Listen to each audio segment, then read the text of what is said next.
세상에 영원한 것은 없습니다. 동물, 식물을 비롯하여 모든 사물에는 수명이 있는데요. 그렇기에 자동차가 수명을 다하면 폐차장으로 가듯이 수명을 다한 비행기도 최후를 맞이하는 무덤이 있습니다. 그런데 이곳에서 역대급 거래가 성사되어 미국을 비롯한 많은 나라가 깜짝 놀랐다는데요. 그 화제의 주인공은 바로 대한민국 해군이었다고 합니다. 무슨 일인지 함께 알아보시죠. 비행기의 무덤은 이 끝없이 펼쳐진 고지대의 사막, 모하비 사막에 존재하는데요. 이곳에는 여객기에서 전투기까지 철진한 기종이나 수명을 다해 폐기될 비행기 수천 대가 모여 있는 것을 확인할 수 있죠. 영화 탑건, 매버릭에서 주인공인 매버릭은 이곳에 버려진 해군 경납고를 배경으로 등장하기도 했는데요. 이곳은 2차 세계대전과 한국전쟁 때 해병대 기지로 사용됐고 하계 우주선 발사장으로도 쓰였지만 15년 전부터는 여객기와 전투기를 해체하는 곳이 됐습니다. 그렇다면 사막 한가운데에 왜 이런 시설이 있는 걸까요? 1969년 후반 월남전이 끝나자 갑자기 많은 비행기가 남아돌기 시작한 미국 정부는 많은 수의 비행기를 폐기 처분할 수밖에 없었는데요. 그렇기에 이 항공기들을 폐기 처분하거나 임시 보관을 할 수 있는 넓은 장소가 필요해진 것입니다. 그뿐만 아니라 이곳은 사막이기에 비가 거의 오지 않아 부식 걱정이 없어 50년 이상 보존이 가능한 곳으로 딱 알맞았다는데요. 1년 내내 강우량이 100mm 이하로 건조한 데다 알칼리성 토양으로 바닥이 단단해서 무거운 항공기를 보관하기에 최적의 장소였던 거죠. 이에 미국 정부는 모하비 사막에 데이비스 몬탄 공군기지를 설치합니다. 이곳은 무려 여의도 면적의 1.5배인 이곳에는 수송기와 폭격기뿐 아니라 전투기와 일반 여객기까지 엄청난 양의 비행기가 보관되어 있습니다. 이 기지에 모은 퇴역 공군기만 해도 한국 공군력의 6배에 해당한다고 하는데요. 만약 이곳의 기체를 모두 가동하면 공군 1위인 미국의 바로 다음이라고 하니 얼마나 어마어마한지 알 수 있습니다. 데이비스 몬탄 기지가 만들어진 초창기에는 단순히 폭격기를 보관하는 장소에 불과했지만 점차 퇴역 공군기를 해체하고 리모델링을 하는 등 미공군을 뒷받침하는 비밀기지로 거듭났는데요. 이 같은 사실이 알려지자 미국의 여러 우방국에서 폐업 군용 항공기를 구입하고 싶어 했습니다. 신형 군용기를 구입하기에는 너무 가격이 많이 나가기 때문에 중고를 구입하려던 것이었죠. 하지만 저렴하게 구매를 하고 싶어 하던 우방국들은 멈칫할 수밖에 없었습니다. 군용기들은 사용한 지 몇십 년씩 된 기체인데다 그 사이에 노후가 돼 어떤 결함을 갖고 있을지 모르기 때문에 실제로 구입을 결정하기가 어려웠던 것입니다. 그뿐만 아니라 단종된 모델의 경우에는 부품 수급도 쉽지 않고 수리를 하려 해도 비싼 가격이 들어가죠. 그런 이유로 많은 나라들이 이곳을 방문했지만 대부분은 망설이다 구매하지 않고 돌아가곤 했습니다. 하지만 이곳을 방문한 한국은 달랐습니다. 데이비스 몬탄 기지에서 대한민국 해군과 역대급 거래가 성사되어 많은 나라들이 큰 관심을 갖고 있다는데요. 대한민국 해군은 세종대왕급 이지스함을 보유하며 탄탄한 해상 전력을 자랑하고 있었습니다. 하지만 아쉬운 점이 있다면 해상에서 잠수함을 탐지할 정찰기는 P3C 8대를 갖고 있는 것이 전부로 부족해도 턱없이 부족한 숫자였죠. 게다가 당시 천안함 피격 사건이 터지면서 해상 안보를 최우선 과제로 꼽았는데요. 북한이 구형 로미오급을 비롯한 70여 척의 잠수함을 보유한 데다 북극성 SLBM을 탑재한 심포급 잠수함을 건조하는 등 전력을 강화하면서 북한의 잠수함 위협이 목끝까지 다가오자 신형 해상 초계기에 대한 필요성을 적극적으로 인식한 것입니다. 하지만 신형 해상 초계기는 한 대당 가격이 4천억 원 이상으로 매우 고가인데요. 당시 해군은 무려 20대나 필요하다는 결론을 내놓았습니다.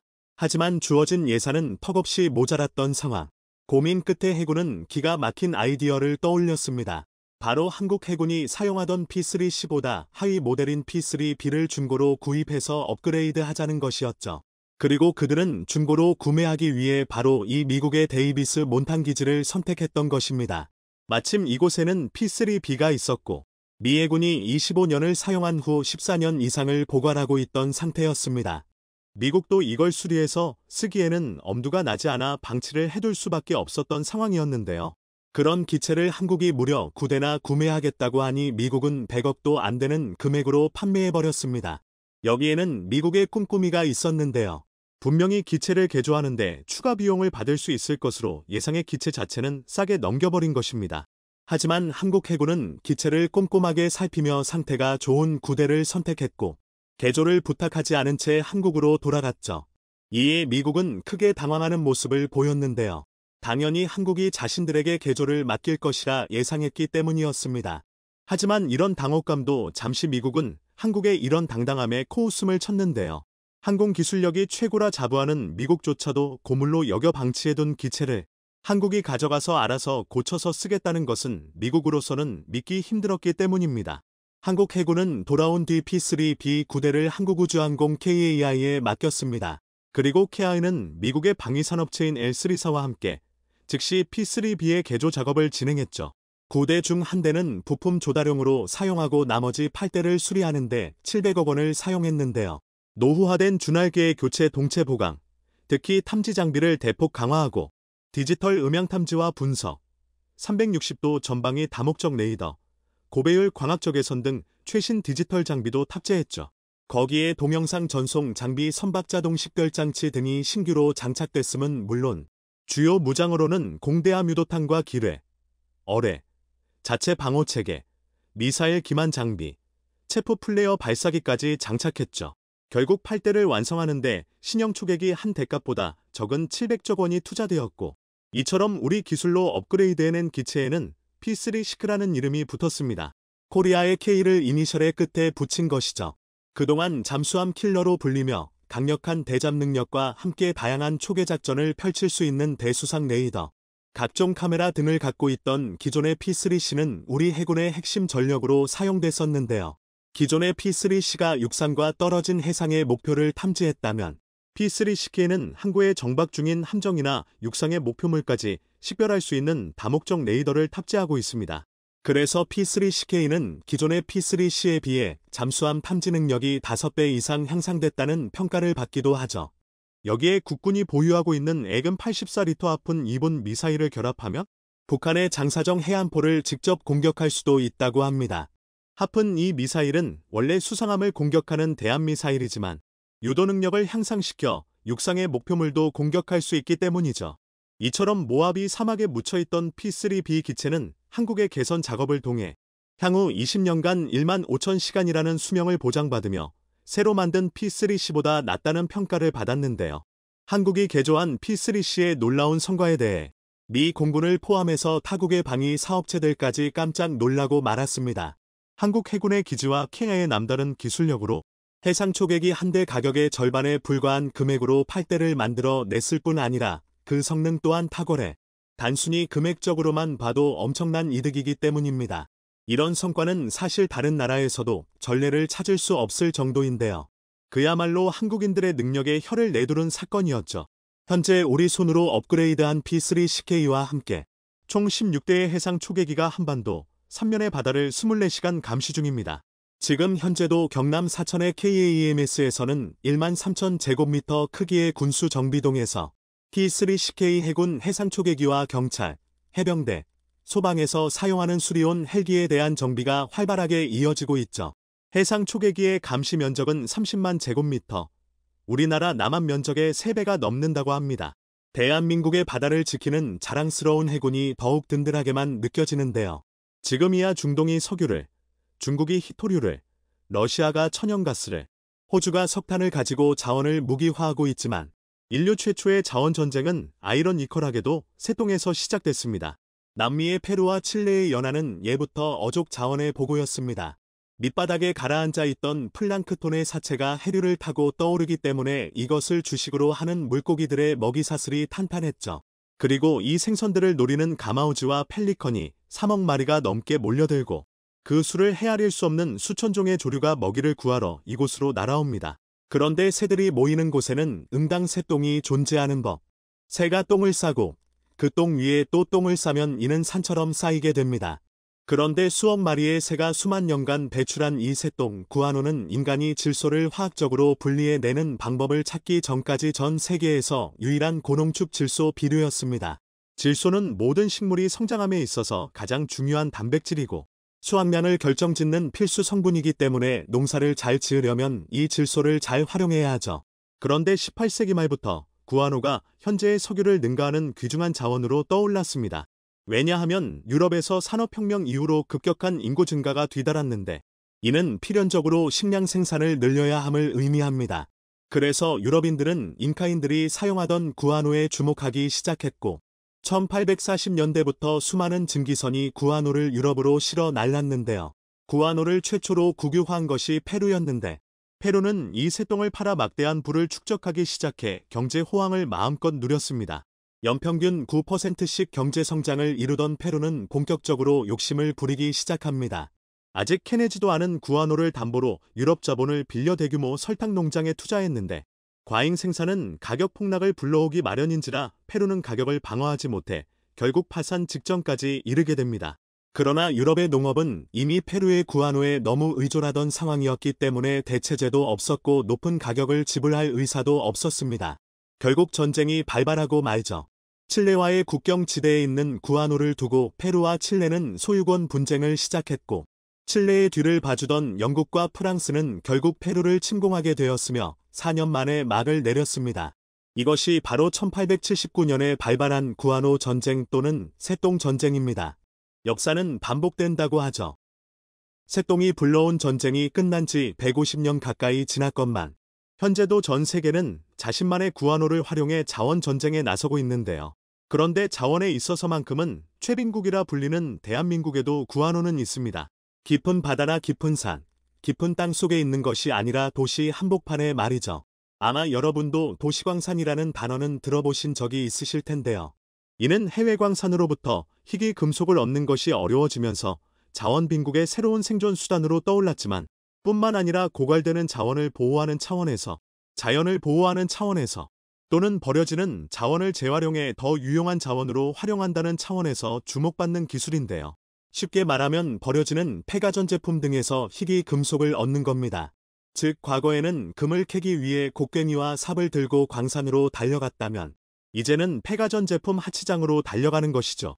이 도시광산이라는 용어는 1986년 일본 도호쿠 대학의 난조 미치오 교수에 의해 처음 제시됐습니다. 그는 지구에 매장된 자원 중 석유나 석탄은 한번 사용하고 나면 사라져 버리지만 금속은 사용 이후에도 폐기물 속에 그대로 남아있어 언제든 재활용할 수 있다. 라는 개념을 제시하면서 관심을 끌게 됐는데요. 이런 주장과 맞물려 1990년 이후부터 현재까지 전 세계적인 금융위기와 불안정한 정세가 지속되면서 희귀 금속 확보를 위한 도시광산 개발은 중요한 산업으로 자리매김했습니다. 그렇다면 이 도시광산 기술로 얻을 수 있는 희귀 금속은 광산 채굴과 비교했을 때 효율이 있을까요? 지난 2016년 전남 해남에서는 한국지질자원연구원이 개발한 지질 탐사 기술로 지하 300m에 묻힌 약 21만 T의 금광석을 발견했는데 이를 채굴하면 금 627.5kg을 추출할 수 있다고 알려졌습니다. 즉 1톤의 금광석에서 3g의 금을 회수할 수 있는 것이죠. 그러나 이에 반해 폐휴대폰 1톤에는 금 200터부터 400g뿐 아니라 은 3kg, 구리 131kg, 주석 13kg, 니켈 16kg 등 총 16종의 금속이 들어 있습니다. 즉 도시광산의 자원 매장량이 천연광산보다 월등하다는 겁니다.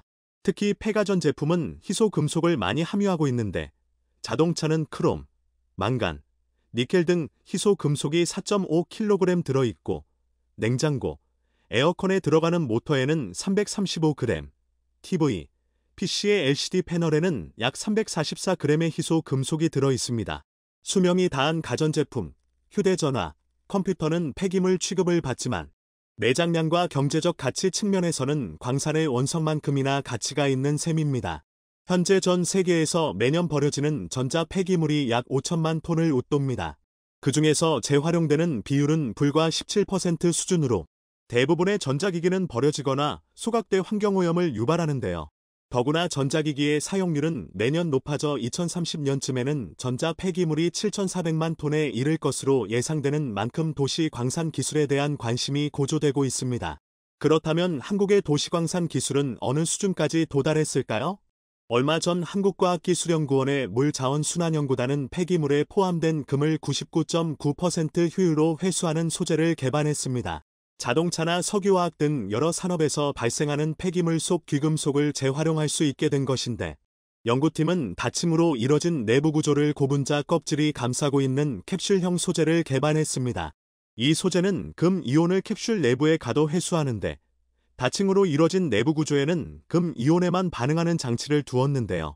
캡슐의 고분자 껍질은 금 이온은 통과시키지만 금과 함께 존재하는 부유 고형 물질은 통과시키지 않아 내부 구조가 막히는 현상을 방지하게 됩니다. 덕분에 기존의 흡착 소재들과는 비교할 수 없는 회수 효율을 얻게 됐죠. 효율이 세계 최고 수준인 99.9%에 이릅니다. 더구나 해당 소재를 10회 재사용해도 이 성능을 유지하기 때문에 폐가전 제품에 포함된 금을 거의 대부분 회수할 수 있게 됩니다. 이런 연구 결과는 지난 4월 국제학술지인 케미컬 엔지니어링 저널에 게재됐습니다. 연구팀이 공개한 사진을 보면 금을 함유한 폐액을 새로 개발한 캡슐형 소재를 통해 회수 공정을 거치면서 소량의 금을 추출해냈는데 아주 적은 양에서 추출한 금의 양이 상당합니다. 만약 이만큼의 순수한 금을 얻기 위해 필요한 금광석의 양은 상당할 텐데 새삼 대단한 기술이라는 생각이 듭니다. 우리나라의 도시광산 업체 수는 2008년 363개에서 2016년 1026개로 증가했고 아마 현재는 더 많아졌을 것으로 생각됩니다. 회수 가능 금속 종류도 2009년 14개에서 2016년 28개로 늘어나는 등 도시광산 기술은 매년 진화하고 있습니다. 한국의 대표적인 도시광산 기업으로는 성일하이텍이라는 기업이 있는데 이 기업은 전기차 배터리 등의 2차전지, 부산물에서 코발트, 니켈, 망간, 리튬 등 고부가 가치 자원을 회수하고 습식 재련 기술을 통해 금, 은, 백금 등을 추출하고 있습니다. 특히 배터리 회수 기술을 보유한 국가는 극소수에 불과합니다. 글로벌 업체인 덴마크의 유미코아가 리튬형 배터리에서 가치 있는 금속을 뽑아내기 시작한 것은 고작 사터부터 5년밖에 안 됐고 중국의 3대 폐배터리 재활용 업체들은 전부 광산을 소유하고 있습니다. 리튬형 배터리로 국한한다면 블랙 파우더로 분해한 후 코발트, 니켈 등의 유가금속을 뽑아내는 재활용 업력은 성일하이텍이 가장 오래됐습니다. 블랙 파우더에는 한국이 전부 수입에 의존하는 코발트, 니켈, 리튬, 망간, 구리 등 5대 유가금속이 전부 들어있는데 전부 뽑아내려면 습식 재련 기술이 있어야 합니다. 특히 망간의 경우는 추출 방법이 복잡해 습식 재련 외에는 추출 방법이 없죠. 이에 몇 년간의 연구, 개발을 거쳐 습식 재련 방식으로 금속을 추출하는 기술을 개발한 성일하이텍은 이제 전기차 보급과 함께 쏟아져 나올 폐배터리 시장에서 고부가 가치를 창출하기 위해 만반의 준비를 갖추고 있습니다. 앞으로 한국 기업들의 도시광산 기술이 한국을 자원부국으로 만들어주기를 기대합니다. 흑잠수함 사고가 터진 후 중국이 황당 행동을 하고 있어 화제입니다. 지난 8월 대만 해협에서 발생했다는 사고 루머에는 적극 반박하더니 결국 서해에서 사고가 난 것으로 드러나자 모든 언론을 통제하며 무대응을 하고 있는 것입니다. 이는 가장 가까운 한국이 조사에 나설 경우 쉽게 들통 날 뿐 아니라 잠수함 운영 허점까지 드러나 망신을 당할 수 있기 때문입니다. 현재 해당 뉴스는 중국이 철저히 감추고 있지만 핵 오염에 대한 우려가 퍼지고 있는데 그 실체가 드러나 시진핑 또한 최대 위기를 맞고 있습니다. 현재 중국 잠수함 사고 관련 어떤 일이 발생했는지 자세히 살펴보겠습니다. 지난 8월 22일 외신들은 중국 해군의 공구사명 잠수함이 대만해안 부근에서 심각한 사고를 당했다는 보도를 한 바 있습니다. 당시 정확한 사실 내용은 현재까지 확인되지 않고 있다며 조심스럽게 다뤄야 한다고 덧붙이기도 했습니다. 대만 국방부 또한 정찰 등을 통해 주변 바다 움직임을 면밀히 관찰했지만 중국 측의 잠수함 관련 특별한 움직임은 파악할 수 없었습니다. 중국 또한 대만해안 핵잠수함 침몰 소식은 루머일 뿐이라고 반박했습니다. 중국 내에서도 수십 건이 기사를 쏟아내며 정부의 발언에 힘을 실어줬죠. 그런데 그로부터 보름 후 미국에서 특이한 움직임 하나가 포착됐습니다. 지난달 8일 중국 글로벌 타임스는 미군의 핵탐지 정찰기 WC-135R 일대가 오키나와 가데나 기지에서 이륙해 중국 에다이스트에 진입했고 동중국해부터 서해까지 해안을 따라 근접 정찰을 했다고 보도했습니다. 중국에서 21해리 38km 떨어진 곳까지 접근했다는 설명입니다. 정찰기는 자동 종속 감시 시스템을 여러 차례 끄고 비행했으며 산둥 칭다오 섬 외에서 상하이시 외를 거쳐 오키나와 가데나 공군기지로 돌아간 것으로 보도되고 있습니다. 이는 중국의 군사훈련 정찰을 위한 것으로 보는 시각도 있었지만 결국은 핵잠수함 침몰과 관련이 있었다는 분석입니다. 해당 정찰기는 8월 22일 중국 핵잠수함 사고 보도가 나왔을 때도 대만해안 인근 지역을 정찰하며 조사를 벌인 것으로 나타났습니다. 하지만 추가적인 정보가 파악되고 나서 서해까지 면밀히 탐지를 했던 것입니다. 해당 정찰기는 동체 옆에 달린 대기 표본 수집 장비로 방사성 물질을 탐지할 수 있습니다. 결국 핵잠수함 사고로 방사능 누출을 우려해 조사를 한 것인데 중국 측 방공 식별구역 안으로 타국 항공기가 들어왔다고 해도 영공 내로 진입하지 않으면 국제법 위반으로 규정할 수 없습니다. 그리고 최근에서야 영국 기밀 자료가 폭로되며 사실이 드러났습니다.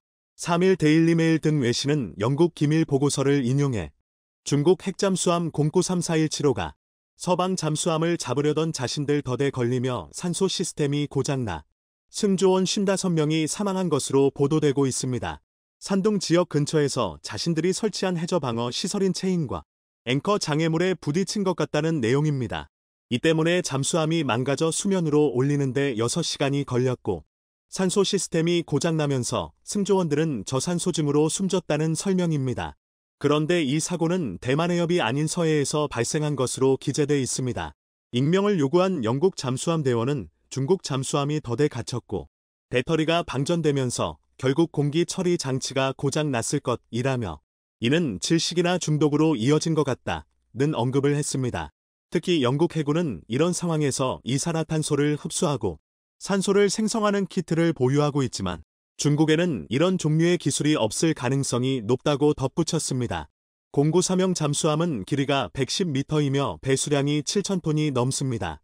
최고 속도는 30노트, 시속 56km로 최대 심도는 300m 정도입니다. 어뢰 발사관 6개의 수직 발사기 12기를 가지고 있어 위협적인데 여기에는 순항미사일을 16발에서 24발까지 실을 수 있습니다. 2006년부터 운용된 공격형 핵잠수함 SSN으로 중국 측 주요 전력입니다. 승조원은 100명까지 탑승할 수 있으며 모두 6척이 실전 배치되어 있습니다. 이는 상급 잠수함으로도 불리고 있습니다. 중국의 핵잠수함은 작년부터 서해 앞바다에 다수 출몰해 왔습니다. 흑산도 인근에서 1만 동급 핵추진 잠수함이 발견됐을 정도입니다. 중국이 잇따라 잠수함 등을 서해로 보내는 것은 이곳에서 주도권을 잡기 위한 시도라는 분석입니다. 중국에서 핵추진 잠수함을 생산하는 곳은 보아이 조선소로 구축함은 다롄 조선소 등에서 생산하고 있습니다. 항공모함과 핵추진 잠수함은 시진핑 정부의 자존심과도 같은 내용입니다. 중국은 1970년대 초부터 핵잠수함을 건조해왔지만 2009년 인민해방군 건국 60주년 기념식에 2척을 공개하기 전까지는 핵잠수함 보유와 운영 상황을 외부에 전혀 공개하지 않아왔습니다. 중국의 1세대 핵추진 잠수함 한 급은 오래된 설계와 기술 때문에 수중 항행 소음이 너무 심해 쉽게 추적을 받아왔습니다. 한급 잠수함 소음은 140dB 이상입니다. 이때 얻은 별명이 바다의 경운기였습니다. 이에 중국군이 절치부심해 만든 2세대 핵추진 잠수함이 샹급입니다. 중국이 미 해군이 사용 중인 로스앤젤레스급 잠수함 후기형이나 러시아의 아쿨라급 잠수함만큼 조용하다고 자랑했던 그것입니다. 하지만 2009년 미 해군정보국은 샹급 잠수함이 구소련의 빅터 3보다 더 시끄럽다는 사실을 공개했습니다. 빅터 3급은 1979년 실전 배치된 잠수함으로 러시아가 21세기 이전에 모두 퇴역시킨 모델입니다. 실제로 샹급 잠수함은 2018년 센카쿠열도 인근 해역에 숨어들려다 소음 때문에 일본 해상자위대에 발각돼 이틀 동안 쫓겨다니기도 했습니다. 잠수함은 소음으로 탐지되기 때문에 소리가 크면 치명적입니다. 우리 해군이 보유하고 있는 독일제 209급은 소음이 100dB 수준입니다. 3000동급 국산 잠수함인 도산한 창우급도 이와 비슷하거나 약간 작은 것으로 알려져 있습니다. 중국 또한 소음을 지속 개선해 110dB까지 낮췄다고 홍보해 왔습니다. 그런데 2021년 인도 태평양 순항 훈련에 나선 영국 퀸 엘리자베스 항공모함이 남중국해를 떠나 태평양으로 향할 때 중국의 핵잠수함이 미행하다 오히려 딱 걸려 망신을 당하기도 했습니다. 영국 호위함이 중국 0934형 2척을 음파 탐지기로 발견했던 것입니다. 미국과 영국은 중국 잠수함 전력이 자신들보다 아래라고 평가하고 있습니다. 영국은 차세대 원자력 잠수함 프로젝트에 약 6조 6천억 원을 투자하는 결정까지 내렸습니다. 호주, 미국과 함께 핵잠수함을 건조하기 위한 오커스 프로그램의 일환으로 영국 방산업체 베시스템즈와 계약을 체결한 상황입니다. 호주는 영국과 협업해 2030년까지 차세대 핵잠수함 5대를 보유할 예정입니다. 버지니아급 핵추진 잠수함으로 건조되며 대당 28억 달러 정도입니다. 이는 중국 잠수함을 꼼짝 못하게 할 수 있는 전력입니다. 시진핑은 2021년 취역한 최신형 핵추진 잠수함을 직접 찾아 절대 밀리지 않겠다는 무력을 과시하기도 했습니다. 공구 사형에 올랐던 것인데 여기에는 사거리 1만 톤 이상인 탄도미사일까지 답재하고 있습니다. 중국은 공구 사형을 4척 보유하고 있으며 공구 사명은 6척, 그리고 50여 척의 디젤 공격 잠수함을 운용 중에 있습니다. 그런데 이번에 핵잠수함에서 사고가 발생하자 급하게 시선을 돌렸는데 공구사급 핵잠수함을 무시하지 말라며 대부분의 국가는 앞으로 500년 후에도 이를 건조할 수 없다는 기사를 급하게 쏟아냈습니다. 이는 공구사명이 침몰하며 망신을 당하자 공구사형을 더 부각시킨 것입니다. 시진핑 또한 수조원대 잠수함 침몰에 격노하며 관련자를 숙청하고 있다는 이야기가 나오고 있습니다. 중국인들은 직접 대놓고 핵잠수함 사고 언급을 못하고 있지만 대신 러시아 사고를 예를 들며 조심해야 한다는 경고를 하고 있습니다. 러시아는 소련 시절부터 잠수함 강국이지만 그만큼 사고도 많이 겪었습니다. 1960년대부터 20여 척의 잠수함이 바다에 가라앉았고 그중 4척은 지금도 건져 올리지 못하고 있습니다. 1989년 침몰한 러시아 핵잠수함 콤소몰레츠는 수심 1300m 노르웨이 해저에 침몰해 있습니다. 당시 승조원 42명이 숨지고 27명이 구조됐는데 그곳에는 플루토늄 핵 어뢰 2기도 장착돼 있었습니다. 노르웨이 당국이 수중 무인 탐사기를 동원해 핵잠수함 잔해를 검사한 결과 심각한 손상이 확인된 것으로 나타났습니다. 30년이 지난 지금도 정상의 80만 배에 달하는 방사능이 방출되고 있습니다. 그런데 중국이 더 긴장하는 사건은 2000년 러시아 핵잠수함 쿠르스크호가 노르웨이 북부 해상에서 폭발음과 함께 침몰했던 사건입니다. 자망 도중 어뢰가 폭발해 승무원 118명이 전원 사망했던 것입니다. 이는 중국이 잠수함 사고를 감추는 것과 비슷하게 러시아가 사건을 은폐하는 사이 서방 소식통을 통해 먼저 알려졌습니다. 당시 러시아는 보안을 이유로 승무원 구출 작업에 늑장을 부렸고 서방의 구조작업 지원 제안도 거절했습니다. 먼저 접근해 모두 숨진 것을 확인한 이들은 노르웨이 구조대였습니다. 러시아가 그간 해군 군사과학 기술이 총 집약된 불침함이라며 자랑해왔던 전략 핵 잠수함마저 사고를 막을 수 없었던 것입니다. 당시 병사들은 산소가 고갈되는 마지막 순간에 원자로를 폐쇄하기 위해 여러 시간 동안 고군분투했다고 전해지고 있습니다. 중국은 자신들도 이런 운명을 맡을까 봐 크게 긴장하고 있습니다. 그전에도 여러 차례 잠수함 사고가 났지만 철저히 숨겨왔는데 이제는 그 실체가 점점 드러나고 있습니다. 반면 한국 해군은 1983년 200동급 잠수함을 운용한 이후 40년간 인명사고 없이 안전하게 운용해왔습니다. 승조원 1명을 양성하는 데는 최소 1년의 훈련 주기가 소요됩니다. 한국은 눈 감고도 장비를 작동할 수 있는 수준으로 이들을 숙달시키고 있습니다. 그리고 철저한 창정비를 진행하는데 이를 소홀히 할 경우의 위험성은 재작년 인도네시아에서 침몰한 낭갈라 잠수함에서 드러난 바 있습니다. 1981년 독일에서 도입해 인니가 운영해왔던 잠수함인데 내구 연한이 보통 25년인 것을 감안하면 상당히 노후화된 기종입니다. 내구 연한 전까지는 6년마다 한 번씩 창정비를 해야 하고 이후엔 짧게 잡는 것이 일반적이지만 대우조선해양이 2012년 무기 전체를 해체해 완전 복구하고 개량해 준 후 인니 측이 9년간 창정비를 하지 않았던 만큼 인재로 보고 있습니다. 게다가 3년간 운항을 하지 않던 상황에서 승선 정원 34명보다 많은 53명을 태우고 훈련을 하다 전원 사망했던 사건입니다. 중국 또한 어설픈 관리로 유명해 서해에서 핵잠수함 운용을 지속할 경우 언제 문제가 터질지 모르는 내용입니다. 한국은 안전한 운용 능력을 바탕으로 중국 잠수함을 압도해 버리길 바랍니다. 중국어선을 포격하다니 한국 정부가 돌았나? 한국 여론이 흥분해서 날뛰자 한국 정부가 중국어선에 함포를 사격하는 것까지 허락했다. 이건 국가 전체 민족주의의 집단 발작이다. 한국 해경은 전 세계에서 가장 폭력적인 해상법 집행 부대 중 하나다. 중국 어민들은 바다를 삶의 터전으로 삼는 사회 약자계층이다. 중국 관영 황구시보의 보도입니다.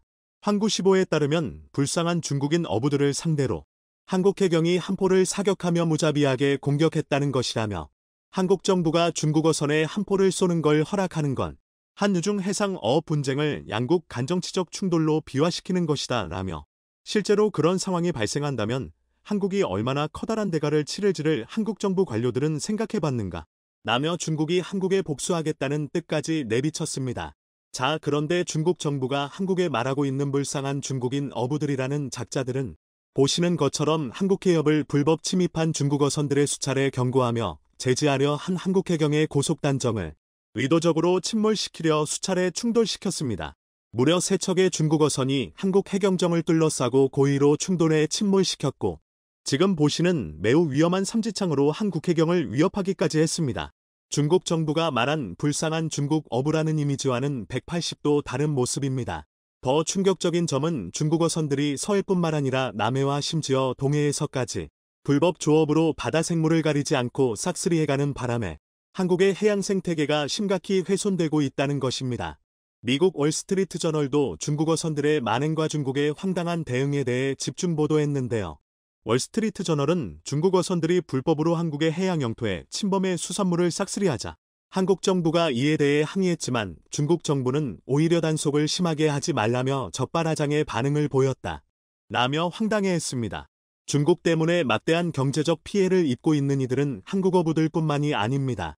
3일 예간 필리핀 스타에 따르면 현지에 근거지를 둔 비영리 단체인 인류를 위한 과학기술을 지원하는 사람들 HHAM, 은남중국해 휘선, 이트선, 암초 부근에 정박 중인 중국 선박들이 주권을 침해한다고 비난하면서 환경뿐 아니라 어부들의 생계에 큰 타격을 줄 것이라고 경고했습니다. 이 단체는 중국이 최근 영유권 분쟁 지역에서 자국 경비정이 외국 선박에 발포할 수 있도록 허용하는 법을 통과시켰다고 거론하면서 중국 측의 공세로 향후 62만 7천 명에 달하는 필리핀 어부들이 생계 수단을 잃을 것이라고 전망했습니다. 필리핀뿐만 아니라 대부분의 동남아시아 국가들과 심지어 한국의 형제국이라 불리는 멕시코 해변에서도 중국어선들이 불법으로 침입해 수산물을 싹쓸이해가고 있습니다. 결국 한국이 이들을 대표해 중국의 칼을 빼들자 필리핀과 멕시코 등 현지인들의 반응은 너무나 뜨거웠습니다. 중국이 한국에 반격을 가한다면 자신들의 모든 비장의 카드를 꺼내서라도 한국과 함께하겠다고 외치고 있는데요. 한국 해군이 중국의 불법 어선들에 대해 안포 사격 허가를 내린 데 이어 새로운 유도 로켓과 분당 4,200발을 쏟아낸다는 함정 최후 무기 골키퍼까지 장착했다는 소식이 공개되자 중국 어선들은 불이 나게 뒤도 돌아보지 않고 달아나고 있습니다. 해군 함정에 탑재한 근접 방어 무기 골키퍼는 원래 미사일을 미사일로 막지 못한 경우 마지막 순간에 근접 방어 무기 역할로 분당 4,200발의 총탄을 발사해 마지막 방어막을 만들어낼 용도로 만들어졌는데요. 불법 조업 중국 선장 칼에 한국 해경이 숨지고 여러 명이 부상을 당하는 등 각종 무기로 한국의 인내심을 시험하자 한국 측이 골키퍼를 장착해 중국 어선들을 초토화시켜 더 이상 감히 한국 해경의 폭력을 휘두르는 것을 상상도 못하게 만들어버릴 수 있다는 주장이 나오고 있습니다. 이뿐만이 아닙니다. 한국의 LIGNX1이 만든 최첨단 방어 무기체계 CIWS-1을 한국 해군이 도입하고 전 세계가 극찬한 한국의 유도무기 비궁 130mm 유도 로켓 비룡까지 장착한다는 소식이 전해지자 중국 정부는 크게 흥분하기 시작했습니다. 중국이 너무나도 큰 충격을 받고 있는 것은 한국 해군과 해경이 이렇게 한국이 직접 만든 최첨단 무기를 장착하며 중국 어선들을 한방에 제압해버리자 필리핀 등 다른 국가들도 한국산 무기를 사들여 똑같이 중국 불법 어선들을 몰아내기 시작했다는 것입니다. 필리핀은 중국 저지용으로 한국 해군 3종 세트를 구입하겠다고 선포했는데요. 필리핀 국민들은 한국보다 중국에 더 큰 피해를 입고 있었습니다.